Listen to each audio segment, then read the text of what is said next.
Good evening and welcome to Being Black and Craft, where we don't apologize for recognizing our influence on craft beer. This is Angie, the Undeniable Vixen, your host, and we have an amazing guest this evening. But I have just a little touch of beer news because it's been a while since I've seen y'all.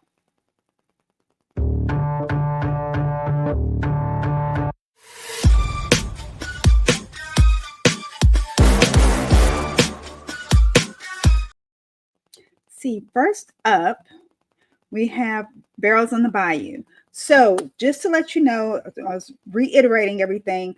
October 1st, tickets are going to go on sale.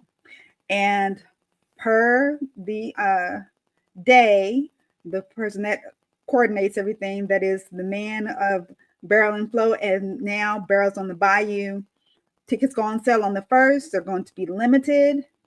If you're in that corridor, as far as the Texas, Louisiana, Mississippi, over in that little area, and you feel like you can get to New Orleans, please make sure that you sign up to be a collaborator or even be a vendor at the location. I think this is going to be a wonderful thing. I'm glad that he's has the opportunity to branch out, and I can't wait to go. So I will be with Bells on October 1st, waiting for those tickets to drop. Then just reiterate again, in December the 8th through the 10th, I'm going to be in New Orleans along with John of Cajun Fire. And we are doing a panel discussion on the culture, as far as New Orleans culture, with intersecting with beer and spirits. And I think this is going to be a dynamic conversation. Very interesting. We also have another panelist. Her name is escaping me right now, but she is very into the culture as far as the mask making. So I'm really intrigued, and I'm hoping that we will be able to have a very fruitful conversation to people who may have been to New Orleans but don't know a whole lot about the rich culture and history of it. So that's coming up, and you can always go to CBP and get your tickets there and meet us in New Orleans. Then, if you didn't know and you're in the North Carolina area, please check out Hermona's. I'm getting tongue-tied. Hermona's 1978. And he has his Blanco, Reposado, and Añejo. It's now available in North Carolina. I think I mentioned it before, but just in case, if you're in North Carolina, pick this up. It's a really great tequila. I thoroughly enjoyed his tequila. And then if you're in the DFW area, just to recap, Smacks, he's going leaps and bounds of getting that brewery up and running. A lot of red tape has been taking place, and people who have tried to make a brick and mortar store understand the woes and the pain of trying to get the doors to open. So he's had a little bit of success with pushing that dream of opening that brewery in the DFW area. And so we're excited, the people that are here that have had his beer. Even if you've been to Barrel and Flow, you've had his beer and you know how amazing it is, and we can't wait to go and support. And that's all I have for the news.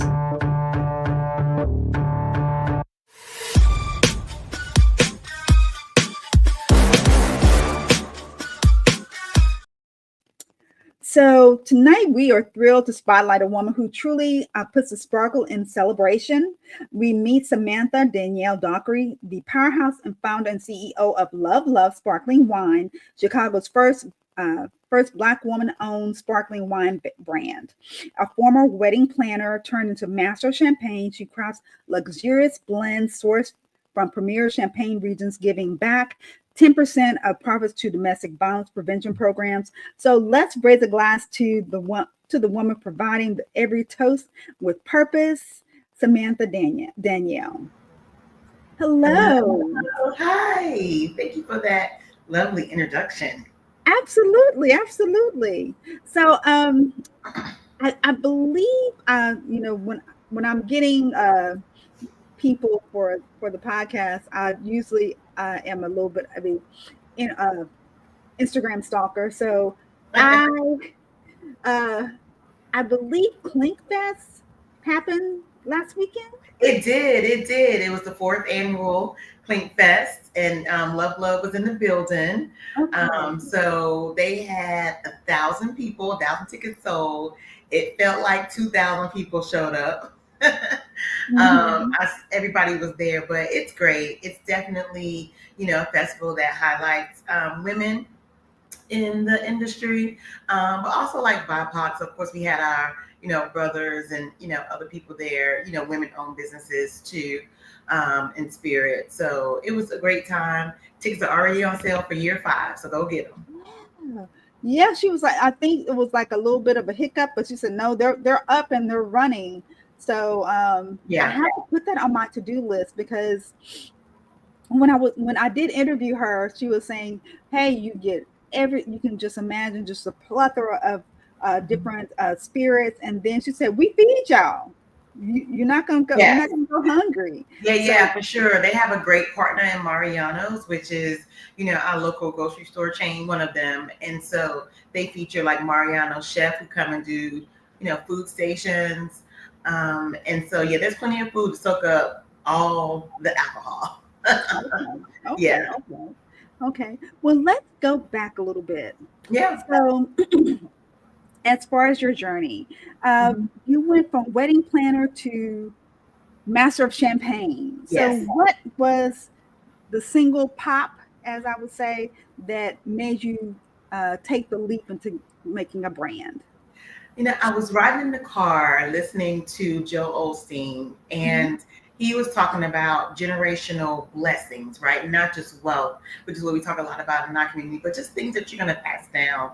And it's like, what are you doing to, make your mark on this earth? And I was listening to that, but I had also been like really prayerful about moving out of the service of wedding planning, but I love wedding day, like actual wedding day, right? I've lived for like the project management of it, and at the end of the night, the thank you. Yeah, you get paid well to do the job, but I lived for that thank you and a piece of cake. And I'm like, how do I still be a part of people's wedding day and celebrations without being there? Because after 13 years, I was just physically tired. Mm. But then also wanted to figure out like how to have social impact, knowing that I wanted to do something around domestic violence. And so, and I tell people it was a vision that was given to me, to say like, this is what you're going to do next. And so that's the short of how it really came to me to do it. Mm. Okay, okay. So, if your career was like a cocktail, Mhm. what three ingredients would you have in it and why? I'm gonna go with 4, and I'm gonna say Long Island iced tea, because don't Long Island iced tea have everything? Gin, Yes. tequila, vodka, something else, right? Like I'm definitely gonna go with. I'm gonna have to go with 4 ingredients, and to say like all the clear liquids, all the top shelf clear liquids that you can put into one drink is what I would be, because my trade is nursing. So I started out as a pediatric nurse. That's what I actually have a degree in. And after nursing school, I went to business school, because at 22, I was like, okay, my dream in life is to run a pediatric hospital. So I have an MBA with a concentration in healthcare management. But when I was in business school, my favorite class was project management. So I got an A in project management, and an A in finance. I like, Mm. we only allowed 2 C's that came in accounting and economics. And so, that's part of the story. The other part, so I would say that's like the vodka. And then the tequila is I fell in love, got married, and that's how I fell in love with wedding planning. And so when you're somebody that loves project management, but then you also love Mhm. most wedding planner. So I started a wedding planning business in North Carolina. Okay. And now comes what's next, Jen. So I left. At the same time, I was having like both of these careers, right? I was Wow. doing, and so I left bedside nursing and started doing clinical research. So that's where you go and you look at charts, basically for people who are in research studies. And so I did that alongside with the wedding planning. And then when I left wedding planning, to your point, I decided to become a master of champagne because I'm big on education. I was a certified wedding planner. I didn't want to be someone that's like, oh, I've served a lot of champagne. I've drank a lot of champagne, so I know a lot about it. It was far from the truth. And I knew that I was going into a territory where, number one, I'm from North Carolina, so I'm not French. I don't speak French. I'm coming from hospitality, but not the alcohol side of it. So I wanted to be very knowledgeable. So I took 2 years to study champagne region and the drink. I knew I didn't want to be a somm because I'm just not into wine that much. But I Okay. knew I wanted to know a lot about sparkling. So yeah, that's what my career has been like, a little top shelf lit. It's lit, which is lit. I mean, I see. lit life. So what do you think the biggest lesson that you took that you're able to kind of glean on from your wedding planning project management style that you were able to bring over to Love Love? I would say the biggest lesson would be avoid try to avoid costly mistakes, right? Which is true for every business. But because I was going into kind of like the same segment, I knew what mistakes not to make, especially I would say when it comes to sales and marketing, right? So one of the things that I already knew coming in with LoveLuvv was that I would not be doing any like magazine um marketing. Like that just never has worked for me.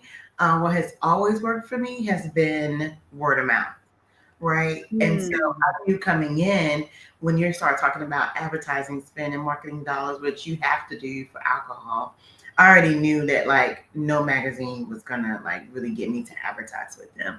This right here, what we're doing now is what matters, right? It's that PR.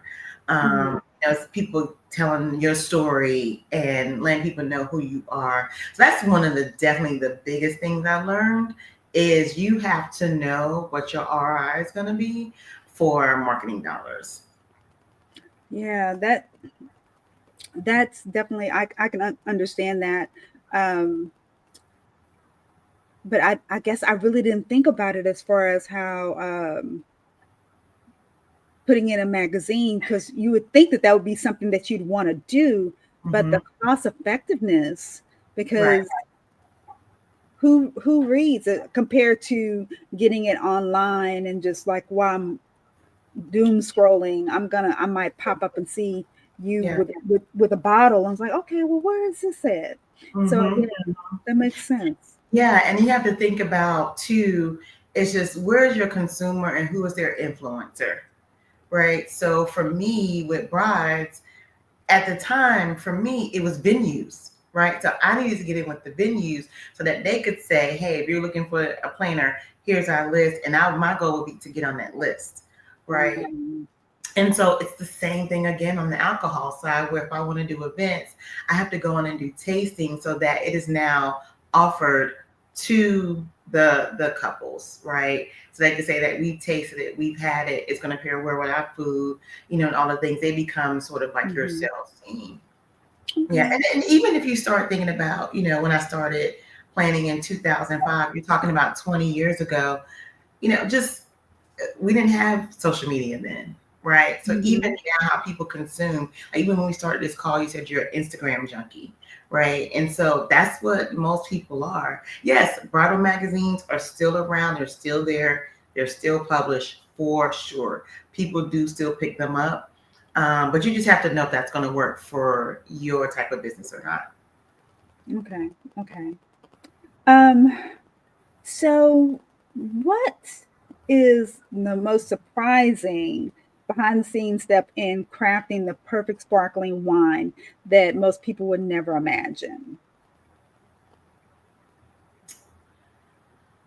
I think the most surprising thing is probably going to be something that you've heard time and time again on your show, which is how hard a three-tier system is, right? Because you can have a great product, but at the end of the day, it is that distribution team that is going to want to sell, push your product, and get it to the retail for the customer to get it.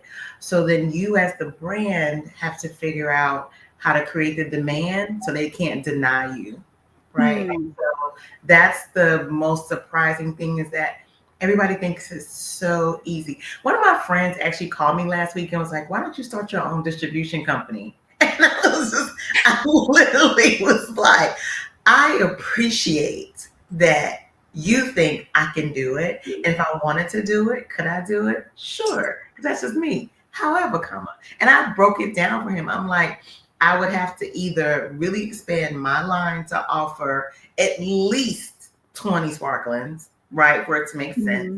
Now I've got to have warehouse for all of those things, import all of Storage. those things, Yeah. storage for all those things, drivers, delivery Mhm. schedules, sales team, right, for all of these things, right? And say if I didn't want to expand my own line by 20, well, now I have to get other people to trust me with their brands. The same thing I'm doing with my distributor, right? So when I finally broke that down for him, he was like, Oh, you know what I yeah. mean? But as a consumer, I was the same way, right? You learn so much once you get in. And you can do all the research in the world beforehand. I had an understanding of the three-tier system before I started this, so I knew what was required by law. I just didn't know really, really what it takes to try to break through. It's hard work. Mhm. Yeah, I when you talk about the distribution side, I have to make sure that reiterate for our audience that we finally do have someone of color that is able to do distribution throughout the United States, and he just acquired that. And I don't know What? how long he's worked on it, but John with Cajun Fire. So yeah, so Yeah, make sure you keep that on your radar if you're looking for a new distribution person. But he yeah. has In other states, that. congratulations, kudos. Yeah. I mean, he's definitely, it's hard working, right? And then you have, the big guys, right? Hmm. Who They they've got keep. the dollars and they got the brands, and Hmm. they can, try to keep your stuff off the shelf. At the end of the day, um, if you create the consumer demand, it can't be denied. And that's just the Hmm. bottom So let me ask you another question. So line. if LoveLuvv had a theme song, Yeah. what would it be? I feel like it's already played out and we need to get another one, but it's definitely Neo's Champagne Life. Ha ha ha ha ha. That is definitely the theme song for the brand. And it's something that I say when I talk about, the domestic violence piece. I ended with like everybody should have a champagne life and everybody should have good love. So as much as I'm a fan of people getting together and falling in love, I'm very much a fan of you can pack your bags and go to.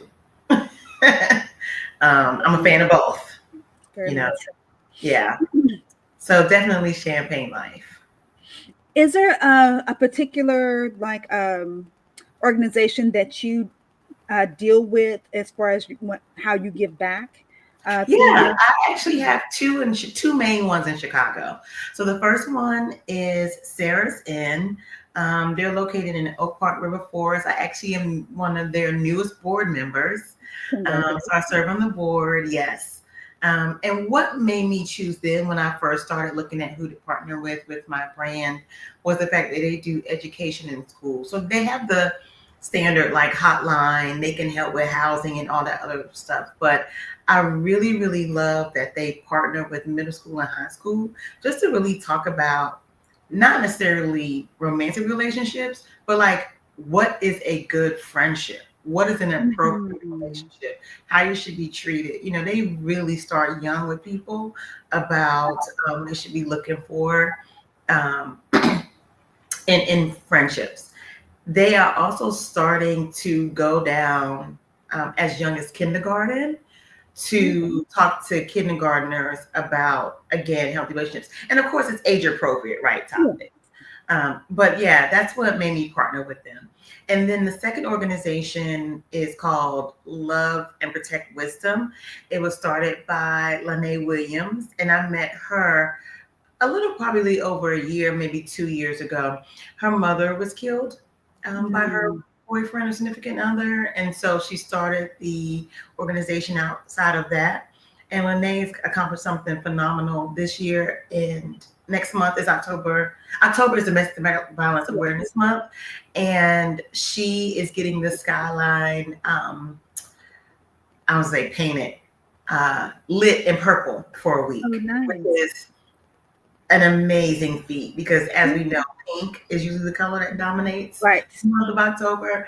For her to get a week of purple is amazing. So I support her organization as well.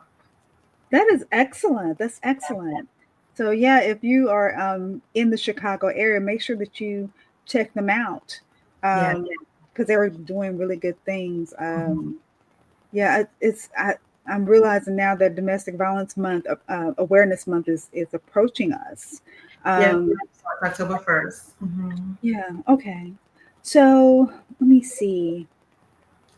Can you tell me more about your line? What your offerings are so far? Yes, for sure. So my flagship is a Premier Cru Blanc de Blanc, and it's sourced from a village called Vertu. And then there, my winemaker is Vincent. So a little bit about that story. When I decided to stop planning in 2017. And Okay. then in 2018, I was like, okay, I'm just going to take a gap year because I'm one of those people that has been working since I was a teenager in multiple jobs. Even when I was in nursing school, even when I was after I graduated nursing school, I worked full time as a nurse night and then like went to business school during the day. Oh wow. So by the time I got to 2018, I was like, I need a break. So that's when I took the time to study, find my winemaker, and I actually found the company via Instagram. So Instagram does work, to your point. And Mm-hmm. DM them and was like, hey, I'm a planner. I want to start my own brand. Will you work with me? And I mention this because right after I found them in 2019, COVID hit. Oh wow. And so he had to send me samples via UPS for me to determine which blend I wanted. And once I did that, I still had to wait for France to open back up for US visitors. That did not happen until 2022. So I had Mm-hmm. and found him for 2 years before we were actually able to meet. And people are like, well, why could you launch? Well, I'm a face to face person for some things, right? And I'm Mm-hmm. like, listen, I got to be able to tell the alphabet boys something, the FBI, like, listen, they're going to be like, so you sent $100,000 over to France. Right. Somebody For email what? Instagram. Yeah. I was like, no, they're going to have to use them satellites. So I can be like, no, it was right here. Um, something go down. So I finally got a chance to meet them, and then I launched soon thereafter. And so Vincent in the Vertu region, other winemakers I've heard them refer to him as like the gentle giant because he just makes really, really great wines. He's not in the U.S. Um, outside of LoveLuvv and one other brand, but the blend that I have is exclusive to me. Like that was important because I'm not the winemaker, right? But I knew that I wanted to have this brand. So that's the partnership that we have. Fast forward to this year, I was like, okay, well, I got to round this out because the Premier Cru Blanc de Blanc is definitely true champagne in the higher price point. So I wanted to have something for people who just didn't have as high of a budget. And so I went and found my Prosecco guys, Dimitri and Roberto. They are in the Veneto region of Italy. And Again, found them online, same thing. I was like, hey, I already got this project going, but I want to add a Prosecco. So the Prosecco that I have is DOCG, which means garantita, or well, I like to say guaranteed in good old American English. So it's the top premier prestige um, premium Prosecco, all the P's that you can get outside of that region. And then the Prosecco Rosé is, I say that the Prosecco DOCG is very like bright and crisp. The Rosé is very creamy. I call it my strawberries and cream. It's Mm-hmm. 85% of that glitter grape and then 15% Pinot Noir.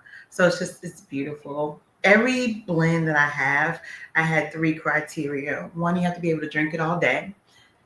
Because remember, for me, it's about celebrations, right? So I want people to have a lot of it. Sometimes if wine is, too sweet, you really can't drink it all day long. Right. So I had to have the right dosage. Two, it had to pair well with food. I wanted something that definitely considered that culinary aspect when it came to food pairings.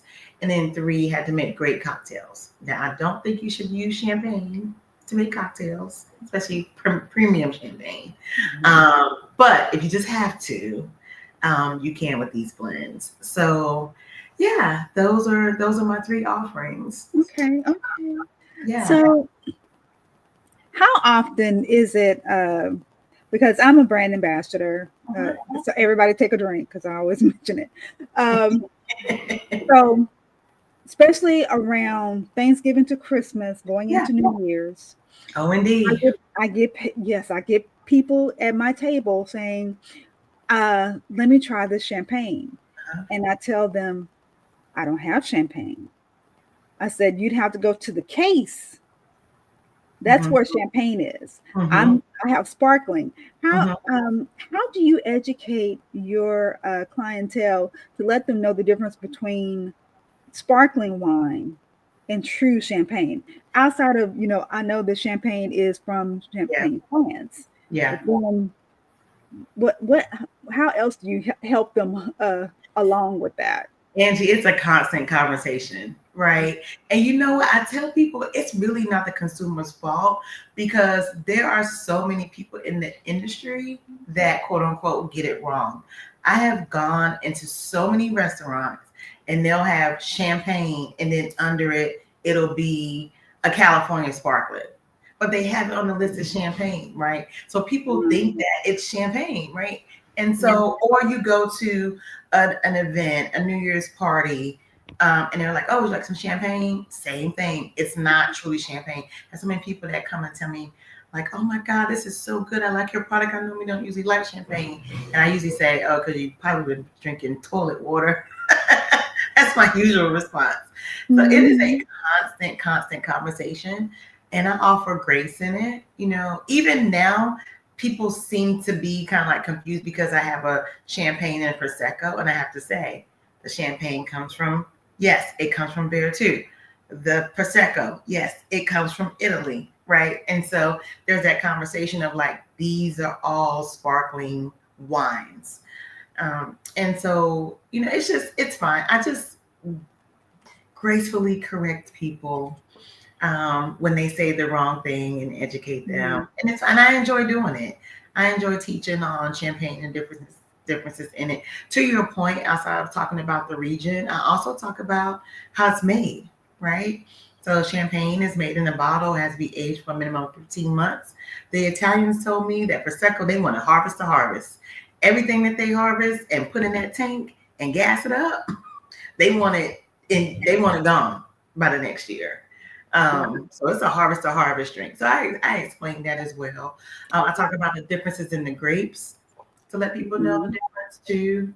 So those are kind of like my three main things are where it's from, the grapes, and how it's made to let people know the difference.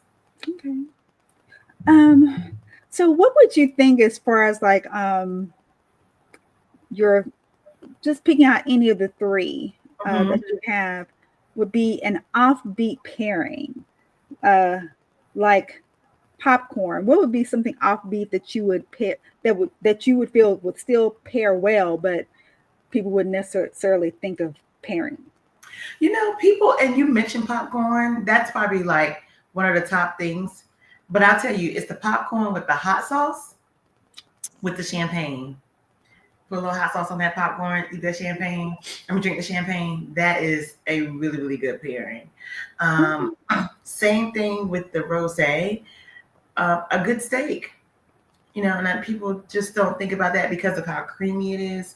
But then also just the flavor profile, it goes well. But I tell people that you forget that rosé, sparkling, is still a red wine. And that's the thing that people forget.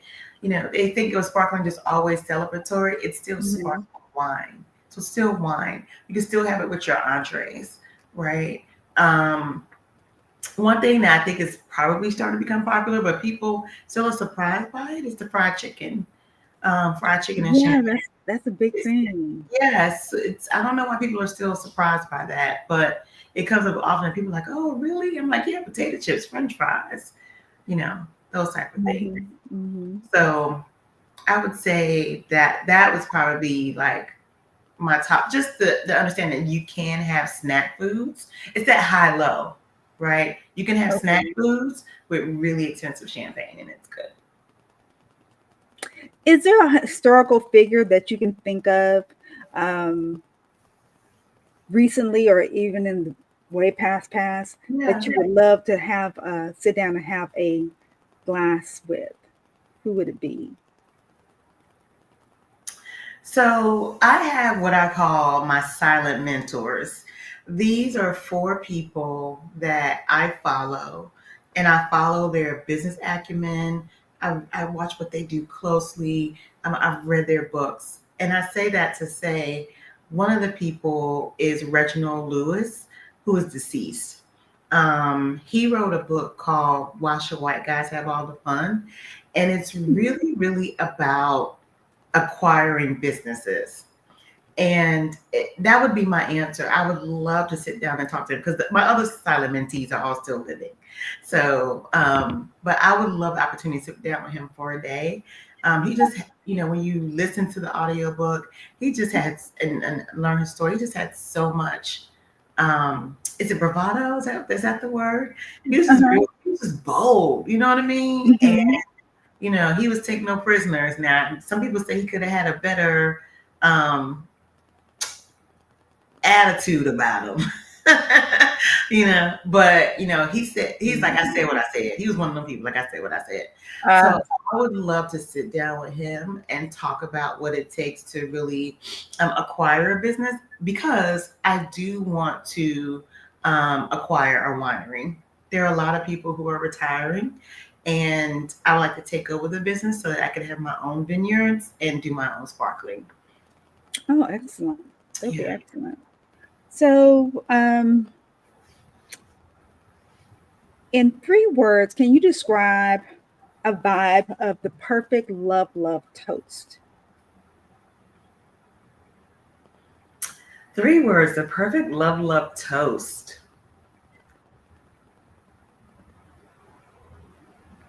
Angie, you're getting me here. Okay, let me think about that. Let's come back to that. Okay, I'm okay. gonna think about it. I don't want to be like, let me think about it. Because you got me with the 3 words. And I'm always with people like, I try to I'm like, answer the question. 3 words, perfect love toast. Okay, I'm gonna think about it. So, let's see. Which Chicago neighborhood would you say would be the best place to have a glass of love? The best Chicago neighborhood to have a glass of love. I'm gonna go with um, the West Loop. North Loop. Okay. The West Loop, because it is very much a vibe. It is tons of restaurants, but they also have some really, really nice niche wine bars. And it's just one of those neighborhoods where, again, I'm all about that high low. You can keep it real low, casual, just walk into the wine bar, grab a bottle, have your glass right there. Mm-hmm. Or again, you could be on a date night, all cute, all the things, super sexy, and have it at a restaurant. And so, also West Loop is one of those. It's very much like work by day, party by night. So you could have a glass of prosecco during like a lunch business meeting, and like I said, then carry it into a happy hour. So I think it's a neighborhood that Hmm. encompasses a lot of community, and so that would be the perfect level of neighborhood. Okay. Okay. Um, as far as where you are with your flagships, Yeah. um, how soon or have you even dreamed as far as like branching out to getting more? And are you, tell me where you're currently distributed at? Yeah. Okay. So as far as that's a good question because as far as the champagne, people keep asking me when I'm going to do a rosé champagne, right? Because I just have the Premier Cru Blanc de Blanc, we got the Prosecco DOCG, and we have the Prosecco Rosé. So people are like, well, how did you skip over the rosé champagne? And for me, rosé is very, very hard personally. Hmm. When I go out with my friends and they want to do rosé all day, I literally let them order. And I don't know why that is. It's just I have a very distinct flavor profile that I love with rosé, and so from champagne, I really prefer Blanc de Meunier. Just that grape is just so amazing. It's so floral, and I know that that's what I want for my brand. So until I can find um, the perfect winemaker to again give me that exclusivity for the blend, I want to hold off on that. So, but I would love to launch that next summer. So I'll be Okay. going to Champagne to try to source that out over the next couple of months. So we'll see. But that's the next thing in the lineup. And then Hmm. after that, it goes to doing something domestic. But again, something domestic, I want to own the land.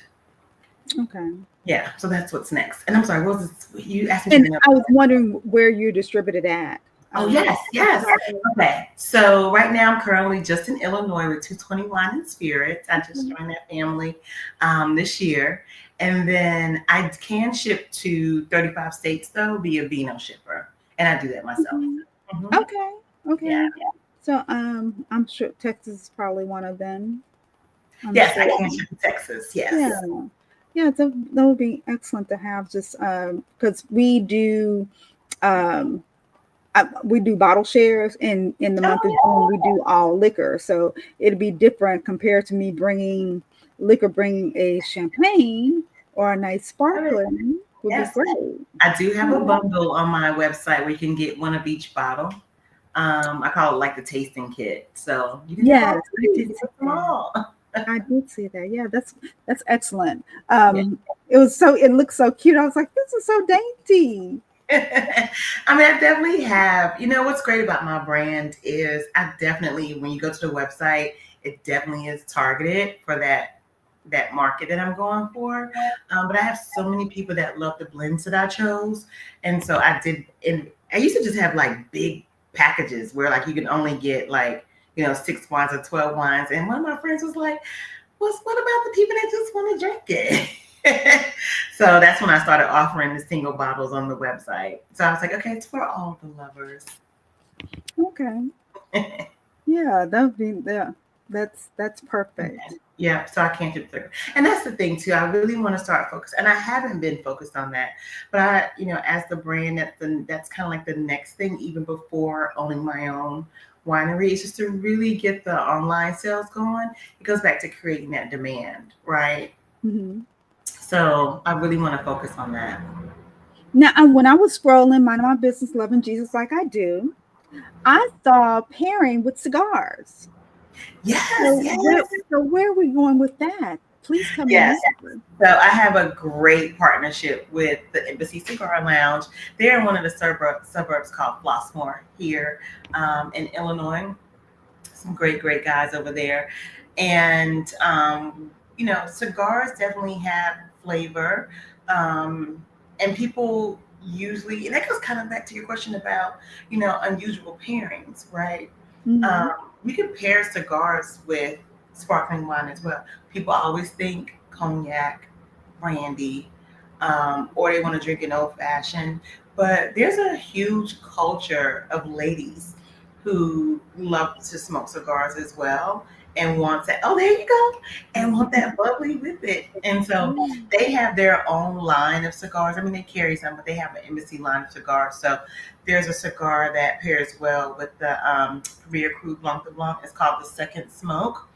And then with the Prosecco Rosé, they have a cigar that's called Girl on Fire, and everybody says Mhm. it's like the perfect pairing with the cigars. Oh, cool. Yeah, yeah. I don't know if they ship. I have to ask them and check. Mm. So, or I could just buy some and send them to you so you can have it Probably, probably with the so. treat. Yeah, Yeah. that would be perfect. Let's see. So I think those are all of my questions for you. Trying to think if there's well, So back to your question about the toast. the I toast. would say, um, I would want people to toast to good love and generosity. And I know that's 4 words. Um, but I think we need to be generous in so many things. In this Mhm. world, people need to be more kind. We need to give people more grace. Um, and so I think we just need some generosity and some good love. That's the toast. Mhm. Okay. Um, oh, one other thing that I was wanting to mention. I know that we talked about um, as far as like having more bang for your buck for its advertising. But Hmm. what if somebody that's coming out, getting into the liquid game? Yeah. What would be one of the first things that you would tell them to make sure um, to do or not to do? The first 3 years of your business is what we call liquid to lips. Sample, sample, sample, sample, sample. Did I say sample? You have to sample. I am always, I probably get on my account's nerves, and I'm starting to actually use, to your point, use brand ambassadors more. Um, Mhm. because I used to try to be the one to do all the sampling from a cost perspective, number one. But number two, it's like my brand. Nobody tells your story like you can tell it, right? But now I'm Mhm. definitely having to start out and use brand ambassadors. I call them lovelies. My lovelies Oh. that go out and help me represent the brand. Liquid to lips. That is your plan for the first 3 years. That's it. Unless you have a huge capital raise, where you got a ton of marketing dollars, that's where you need to spend your money sampling. Okay. Um, one mistake that I made, and I'll just be very transparent with it. I went out and bought a bunch of merch for my first distributor's reps, and it didn't go anywhere, right? So I bought like pins and notepads and umbrellas, and I was gonna get some Mm. t-shirts. Girl, you have to spend the money on your accounts. So Okay. all that money was literally wasted. Now, wasted in the sense of I didn't use it for my initial purpose. What I ended up using it was for swag, Right. um, Mhm. doing my liquid to lips. So that would be one mistake that I would say that I made that I would caution people against. Save your swag money for your accounts and what they. Mhm. So now I provide classes. I have LoveLuvv classes that I give to Okay. people, right? Because everybody's always needing glassware at these accounts. I do staff training. So figure out how you can support your accounts and spend your dollars there. Because they want to know everybody want to know that the product is going to move. Correct. Correct. But Okay. the answer is sampling. Sampling. Yes, that is definitely the L to Uh-huh. L. The Yes. yes, Hmm. I know what that is. Definitely know what that is.